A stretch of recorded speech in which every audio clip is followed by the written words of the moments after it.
شریعت کا حکم ہے کہ کھانا سامنے آ جائے نا، بھوک لگ رہی ہے اور کھانا ہی سامنے آ گیا تو آپ جماعت چھوڑ سکتے ہیں، کھانا کھا لیں آپ، اس کا معمول بنانا جائز نہیں ہے. لیکن اگر کبھی ایسا ہو گیا کہ بھوک بھی لگ رہی ہے اور کھانا اتفاق سے اسی ٹائم پہ آ گیا سامنے، اب وہ چھوڑ کے جائیں گے، کھانا بھی خراب ہو جاتا ہے، ٹھنڈا ہوتا ہے، بعد میں دوبارہ گرم کرنا پڑتا ہے. بعض دفعہ یہ ہوتا ہے دل بھی نہیں لگتا نماز میں کہ یار ادھر کھانے کی طرف توجہ رہتی ہے. تو نبی صلی اللہ علیہ وسلم کی صحیح حدیث ہے اذا وضع الطعام اذا وضع العشاء فابدؤوا بالعشاء، کہ جب رات کا کھانا رکھ دیا جائے تو کھانا پہلے کھا لو.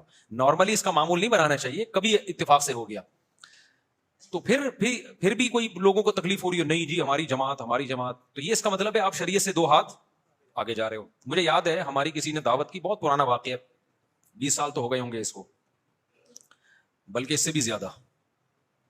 تو جب دعوت کی نا، میں مدرسے میں نیا نیا فارغ ہوا تھا پڑھ کے، تو ہم سب بیٹھے ہوئے ہیں اور بھی کچھ علماء کو بلایا، کچھ دوستوں کو بلایا، بریانی تیار ہو رہی ہے نا، ہم بیٹھے ہوئے ہیں، ان کو پتہ نہیں عقیقہ تھا، ولیمہ تھا، کہ اب تو کھا کے یاد نہیں رہتا کیوں بلایا تھا، کس سلسلے میں، کھانا یاد رہ گیا جاتا ہے.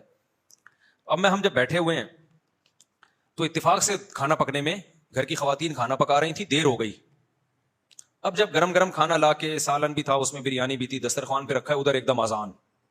اب مجھے پتا ہے کہ یار ایسے موقع پہ آپ کھانا چھوڑ کے چلے جاؤ نا، گھر کی خواتین کو بہت تکلیف ہوتی ہے، کیونکہ ایک مسجد بھی تھوڑا سا دور تھی، کم از کم 10 منٹ تو لگتے پہنچنے میں، پھر وہاں فرض پڑھتے، پھر 2 سنتیں موقدہ پڑھ کے واپس آتے 10 منٹ اور، تو کم از کم آدھا گھنٹہ تو گیا.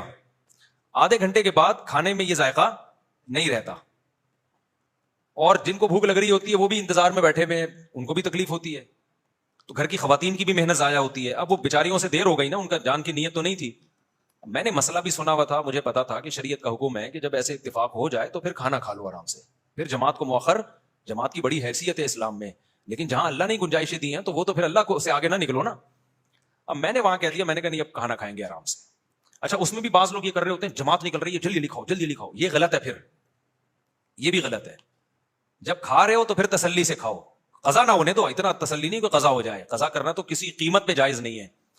لیکن اب جب شروع کر دیا تو گھڑی دیکھنا، یہ بھی میزبان کے لیے یہ عمل بھی تکلیف دہ ہوتا ہے. یار ہم تو 1 مہینے سے دعوت کا کہہ رہے تھے، اب جب غلطی ہو گئی ہم سے، دیر ہو گئی ہم سے، یار اب آپ یا تو کھا لو یا چھوڑ کے چلے جاؤ، نہ ادھر کے نہ ادھر کے. میں نے مسئلہ بتایا لوگوں کو، میں نے کہا بھائی اس بارے میں صحیح حدیث ہے، ہم نے علماء سے سنا ہے، مفتیان کرام سے سنا ہے، جب کھانا آ گیا ہے تو اب میزبان کا بھی اکرام ہے.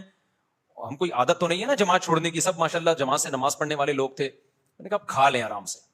نہیں جی جماعت نہیں ہماری، ایک نے کہا میری تکبیر اولا اتنے عرصے سے نہیں چھوٹی، دوسرے نے یہ کہا، انہوں نے کہا، کیونکہ سارے نیک لوگ تھے نا، تو مسئلہ تو نیک لوگوں کے ساتھ ہی زیادہ، یعنی بعض دفعہ، ہمیشہ نہیں. میں کہہ رہا ہوں یار کھا لو، کہہ رہے نہیں بھائی ہم کیسے چھوڑ سکتے ہیں. تو مجھے لگا کہ اپنا مزاج جو ہے نا، مزاج اور ریکارڈ بنانا کہ ہم جماعت نہیں چھوڑتے، یہ ریکارڈ کی زیادہ ویلیو ہے، شریعت دوسری طرف ہے، تو یہ غلط ہے. سمجھتے ہو کہ نہیں سمجھتے ہو؟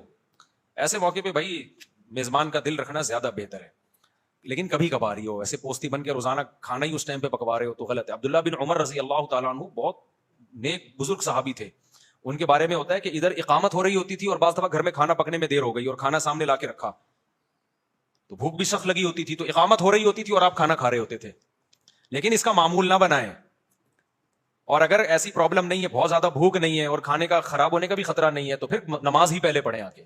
صحابہ میں تو کھاتے بھی 2 ٹائم تھے نا، شدید بھوک لگ رہی ہوتی تھی. تو خلاصہ یہی ہے کہ شریعت سے آگے نکلنے کی کوشش نہ کریں، جہاں اللہ میاں نے جو کہہ دیا اس کو اسی طرح کر لیا.